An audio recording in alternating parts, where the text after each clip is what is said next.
questions to Barbie and Christopher, just to give you some time to think about your own questions. And when you're ready, please raise your hands and the microphone will come to you. Congratulations on the film. It's really powerful and it feels really, really important. Christopher, maybe can you start and give us a bit of context and how you embarked on that journey in Bamwewunya and Barbie?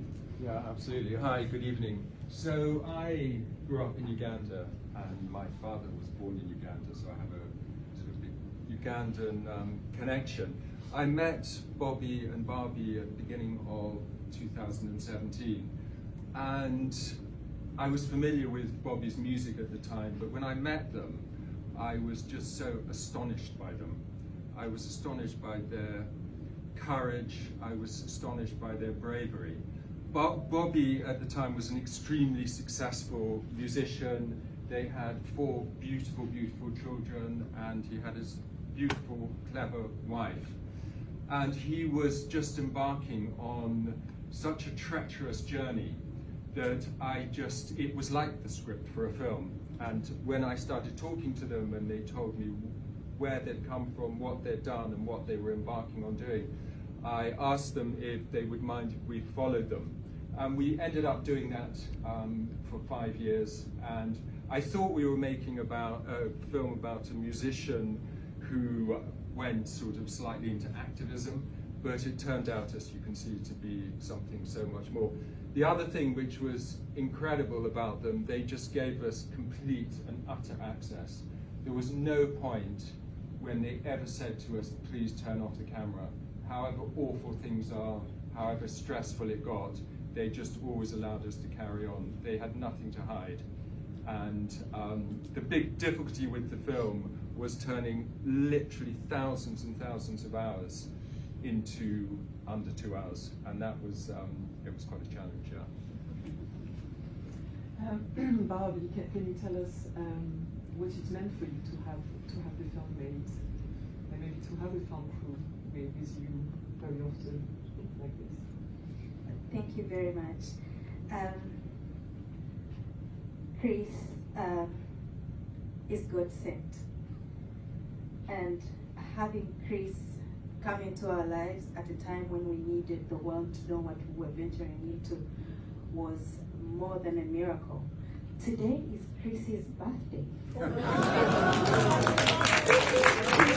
He was born in Uganda on Uganda's Independence Day. His father was born in Uganda, and his family built a hospital where I was born.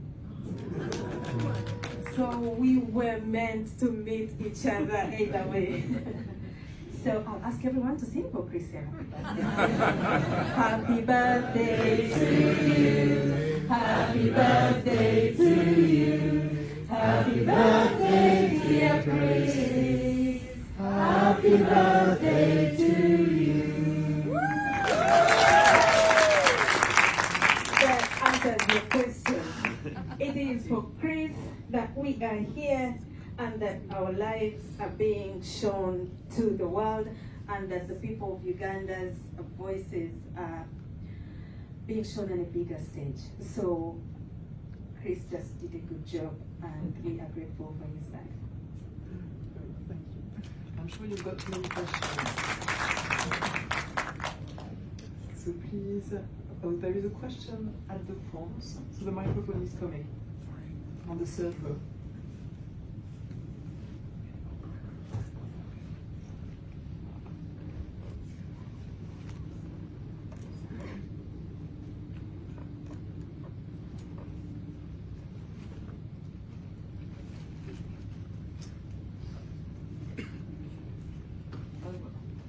It's such an honor for us to have you in our presence. Thank you very much. And it's an amazing film.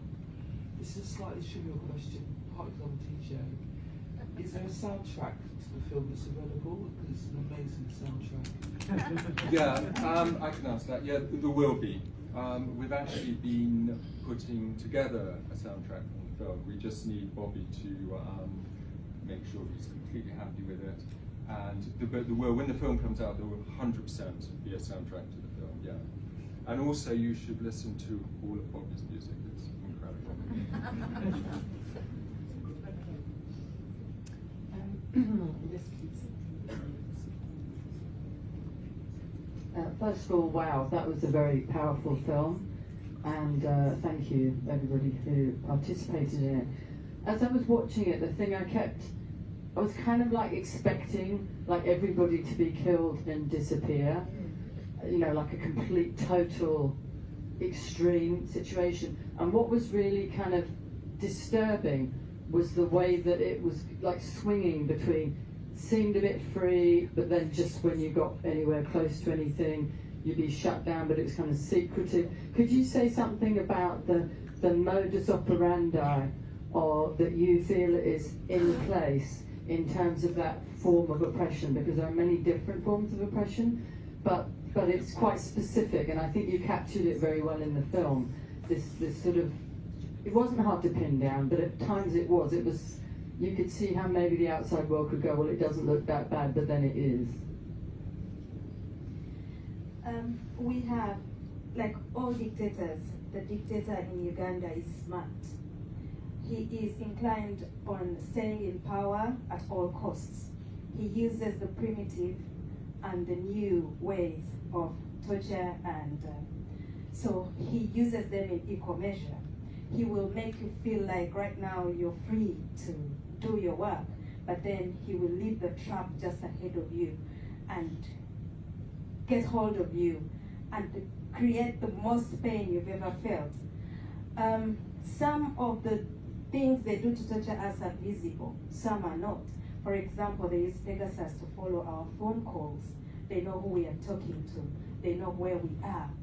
That the world never gets to see unless somebody does some behind check and then comes and says, these phone numbers are tapped by Pegasus and I have evidence. They have these primitive ways of following us. They have this boda, which is a motorcycle. We call them bodas at home. There's this person following you everywhere you go. And you know them, that those ones are spying on you. They tell them where you are, who you saw, what you're doing. They're in schools torturing our children from there. Then there are these others where they will be speaking to your people, the people around you. They bribe them. Can we give you some money and sort you out so that you just leave that guy to do the things alone? He is putting you in trouble.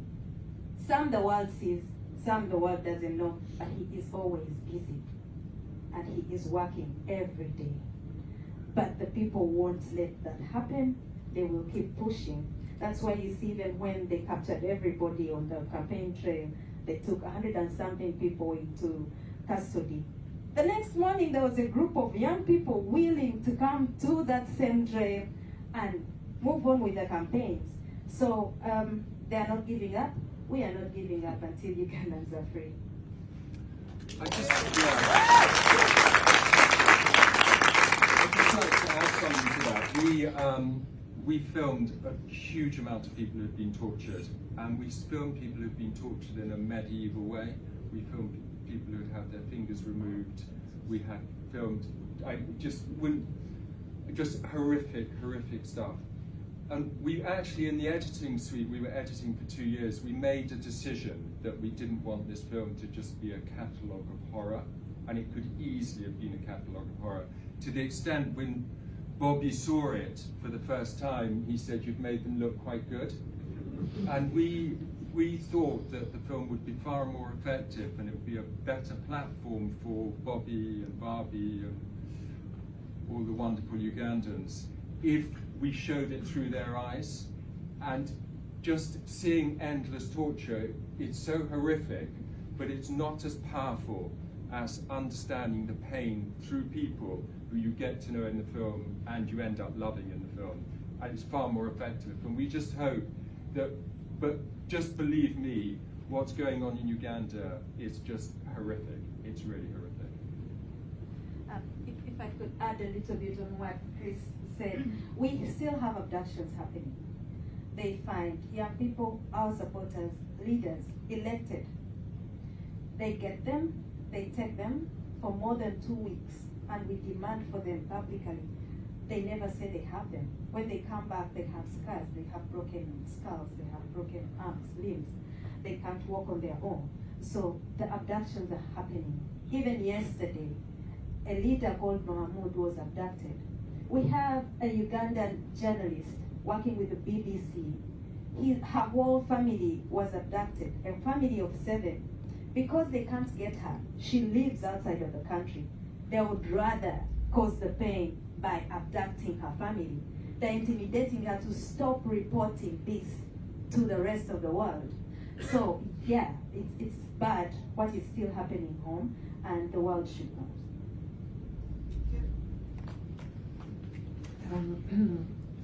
Yes, please. Thank you. My question goes to Barbie.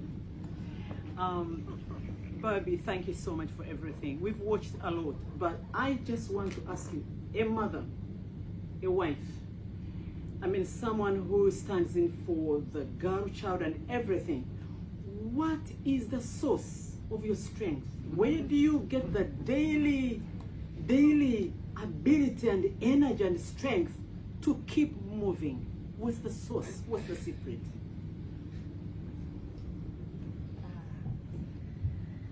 Thank you very much. I have been trying to look for where my strength comes from, and I just realized that it comes from the Lord. Amen. What happens to us and what happens around us is beyond human understanding, and being able to wake up every day and face it over and over again, and then smile genuinely, and then do it, it's just a strength from the Lord. And the other thing is, I am just an image of the many women who are going through worse things. We all know that there are women whose husbands were captured, who don't know where their husbands have been for 3 years. Their children are dead, and they are going through worse things than mine.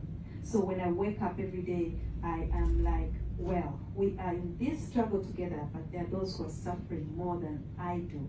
And if I have the chance to stand and speak for them, I can't start walking backwards. I have to stand there and speak for them. So the other thing which gives me the strength is because I know that I need to speak for more women going through more worse things than I do.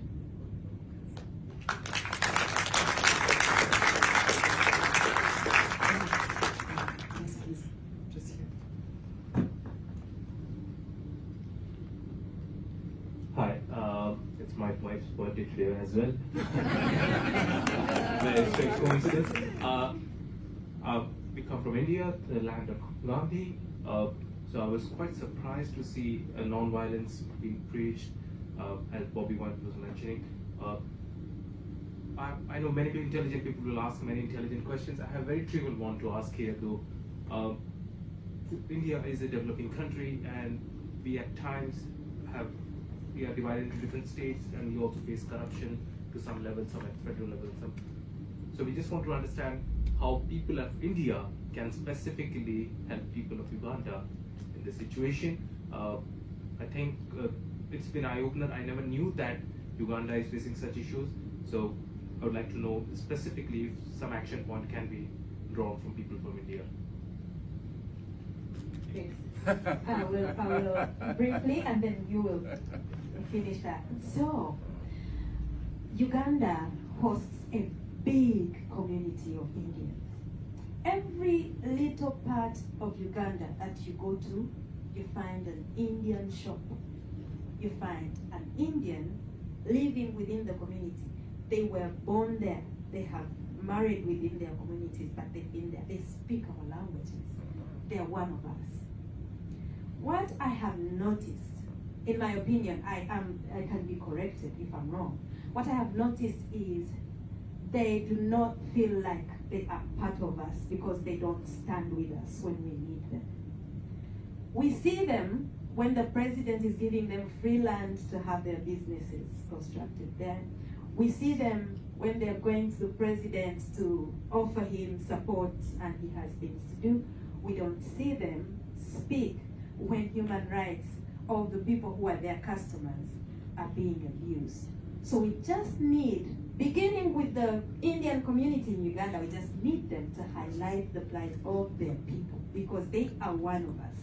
We may have different skin colors, but they are one of us. They are true Ugandans, and if they could only speak and rebuke whatever is wrong back home, that would be enough. That's all I would need from you.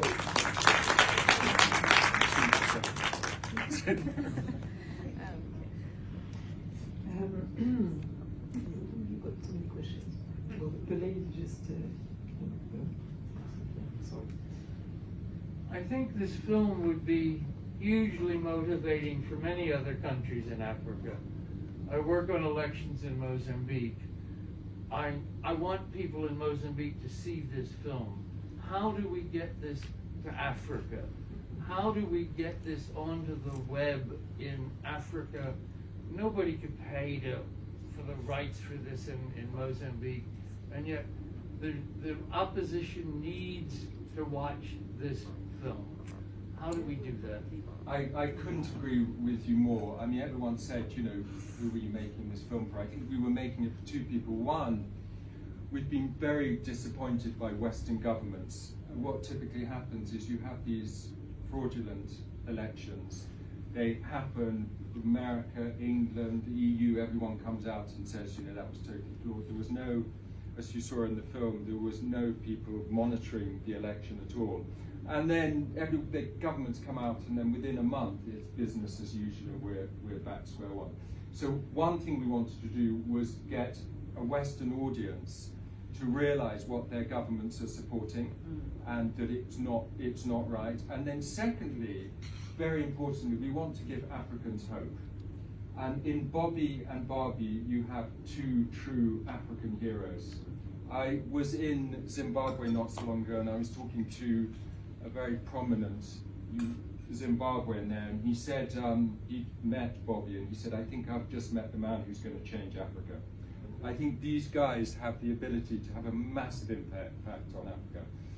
And we're going to do everything we can to make sure Africans can watch this film. I'm sure there'll be a lot of resistance. Obviously, the regime in Uganda has a lot of friends, and they'll do everything they can. But it's very, very difficult to stop films getting out. And as much as you try, you know, people have ways of watching it. And I think this film, you know, it might end up being, you know, in markets or whatever. But if people want to see something, they see it. But we will. I mean, we've thought about various ideas about doing tours and going round and showing it to people who wouldn't normally be able to see it. I mean, nothing would give me greater pleasure than, you know, having a truck and going through Mozambique and showing it to as many people as possible. And all that sort of thing is would love to do that. But yes, it's more important for Africa than it is for the West, because it's a film about them. Yes, please.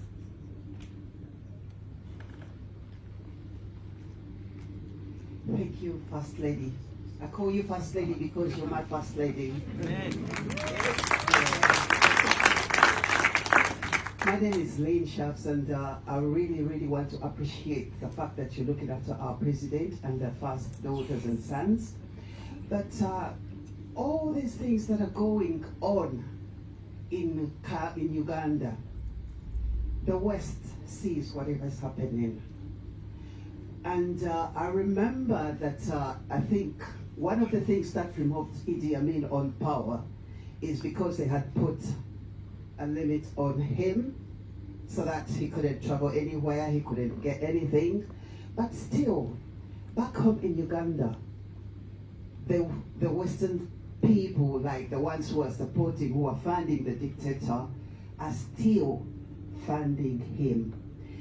What are you going to do? Because this film is a film that can really, really maybe open eyes of other people, because as I've heard my other brother who said that he has never known that such a thing is happening in Uganda. But then, how are you going to make sure that these Western countries try to put sanctions onto the people that are causing a lot of havoc? Because they know them, but they still fund them.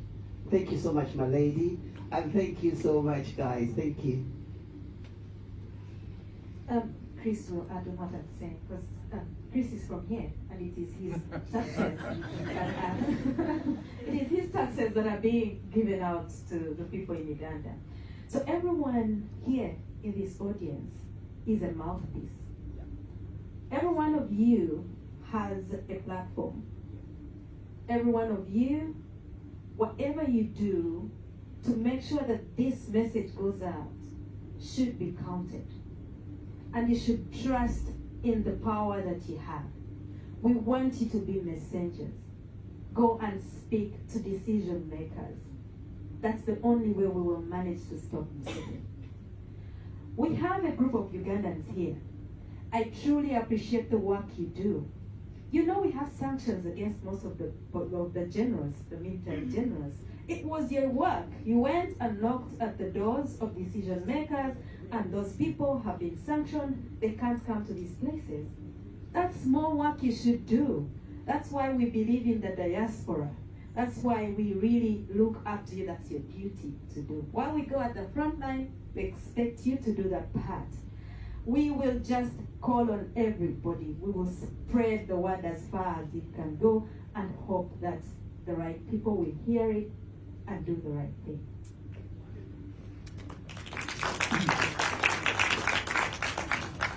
Yeah, I mean, I think that's completely right. I mean, there's a lot of, when someone's been in power for 36 years, there's a lot of business interests. And I know the British government have a lot of business interests in Uganda. Yeah. And it's, it just makes it, their will's not in it. America funds the Ugandan government well over £1 billion. The EU gives them £1 billion, and the UK, I'm not sure of the exact figure. $1 trillion just about 5 days ago. Yeah. But so what ends up happening is they'll give regimes like Museveni's regime money on the condition that they'll send 6,000 troops to the AU to fight in Somalia, or so they're doing stuff, and Museveni's very good at that. They're doing stuff which the West wants them to do, but the fact that 44 million people are oppressed doesn't really come into their calculation. So it's really up to you. I mean, I kind of feel we've done what we can, and it's really up to the public because it's your taxes.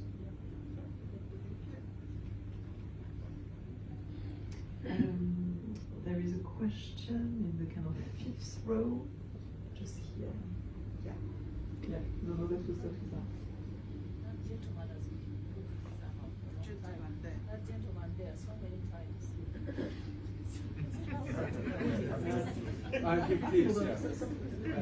Thank you very much, Mr. Fasha and Moses Wow, for the film. My name is Hood Sempewa. I'm one of the people power NUP Ugandans in this country. Question, quick one, is should we expect the People's President Party 2? Before that answer comes up, this is a quick note.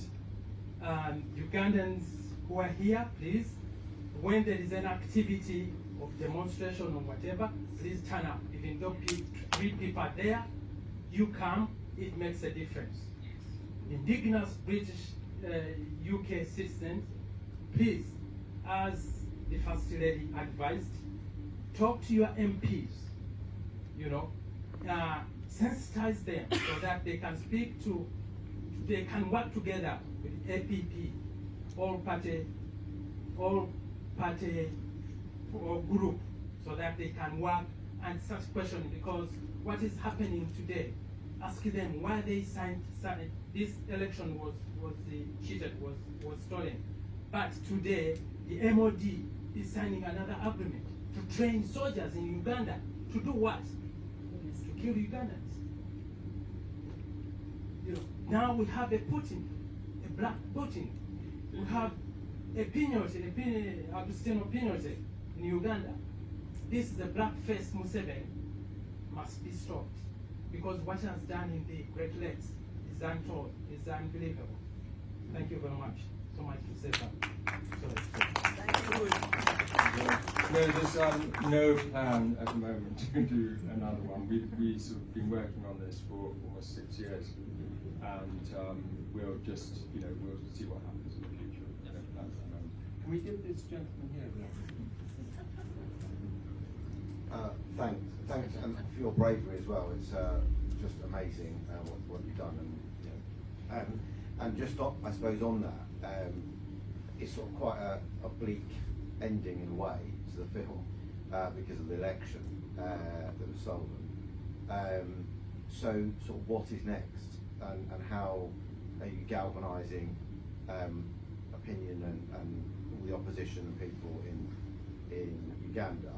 And you've talked a bit about, which I partly was going to say, about how to what's the request of the West.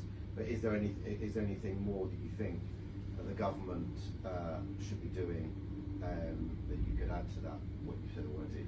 And I personally I know some MPs myself, and I will raise this with some members of the foreign parliamentary select committee, foreign affairs. Yeah, I'll pass over to Barbie, but I'm responsible for the bleak ending of the film, so I'll tell you why. Bobby said, you've made it so depressing at the end, because Bobby and Barbie are both massive optimists, and I said it is depressing. You went through all that. There was so many people abducted. There was so many people tortured. There was so much horror that went on. You can't get to the end of the film and say it's okay, because it's just not okay. So I think, I hope it wasn't too depressing at the end, and I think with these guys, it's never too depressing because they're such optimists. And throughout making the film, I just always expect Bobby to be killed. And I remember my wife saying to me, "Are you prepared for that?" And I said, "I'm not prepared for that at all." But it was always a possibility. We just knew that at any moment that might be the end. And he's very much alive, and he's going to keep going.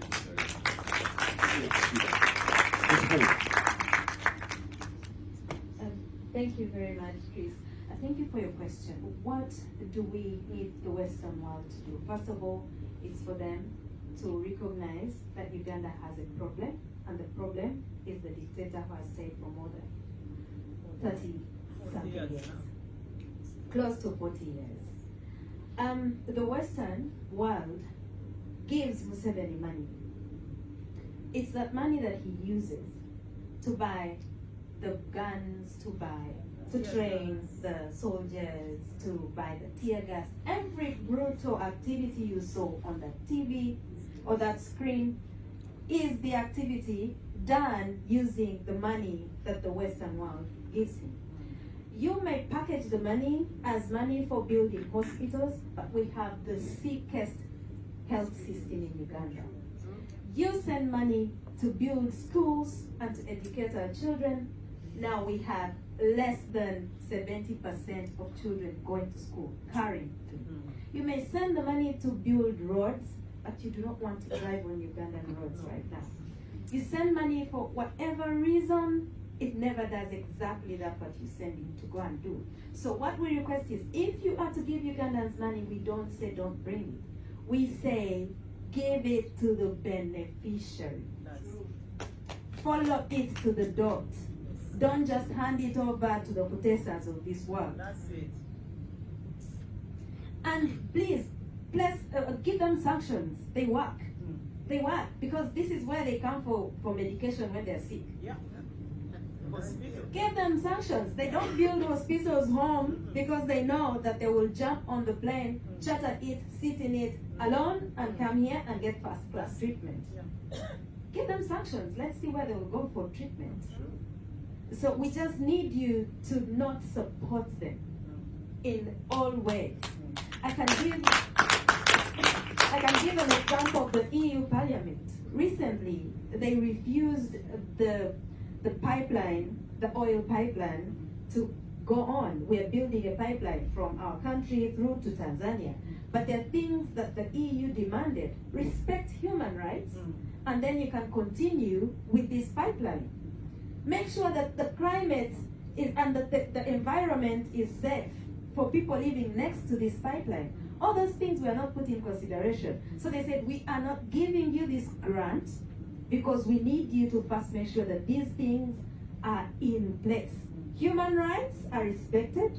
We need to be convinced that the people of Uganda are happy with your government, and second, make sure that the environment, nature, and the climate are respected.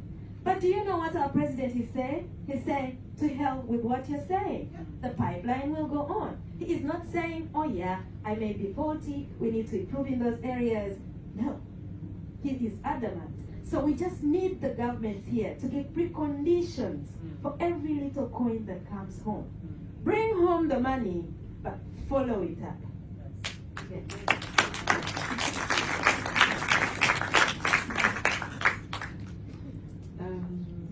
There is a question at the back. Yeah. Thank you very much to the producers, and thank you everyone that's here today. Thank you for attending. My question to all the producers, is there any chance that you could actually make some arrangements to show this on some of the Ugandan development partners, for instance, the European Parliament or the UK Parliament or even the Senate in America? If anyone here is a lawmaker, if they reached out to you and actually they requested you to make such arrangements, is that something that will be possible? Thank you. Yeah, very much so. Yeah, no, we would. So I don't know if you probably realised from the stream that the film has been acquired by National Geographic Disney, which is fantastic. It means the film's going to be seen by a huge amount of people. And we're just beginning to talk to them about other things we can do, but it's exactly what you said.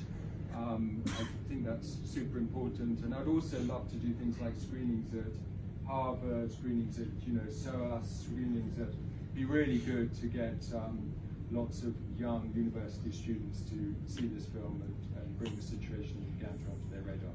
But yes, that's what we want to do.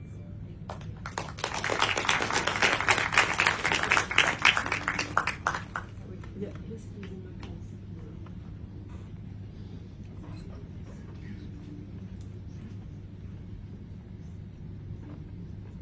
It's nice to see you, First Lady. Thank you so much, the producers, for making this film. My question is for Chris and your team. Are your lives safe? Because the dictator is a friend of the Western world. And the last thing the Western world needs, especially here in the UK, is to be exposed. So how is that going down? Yeah, I just think that our situation is so irrelevant compared to what these guys have been through. So I'm really not thinking about myself at all. My co-director Moses Bamwewunya showed extraordinary bravery. He was often right on the front line during the election, and he's actually in America at the moment applying for asylum. So that just shows you, if you are going to do, if you're going to speak out, you are going to be in danger. But I'm not really concerned. I mean, I should be. I don't know, but I'm not really concerned about myself. But I'm concerned about all those people in Uganda and what they're going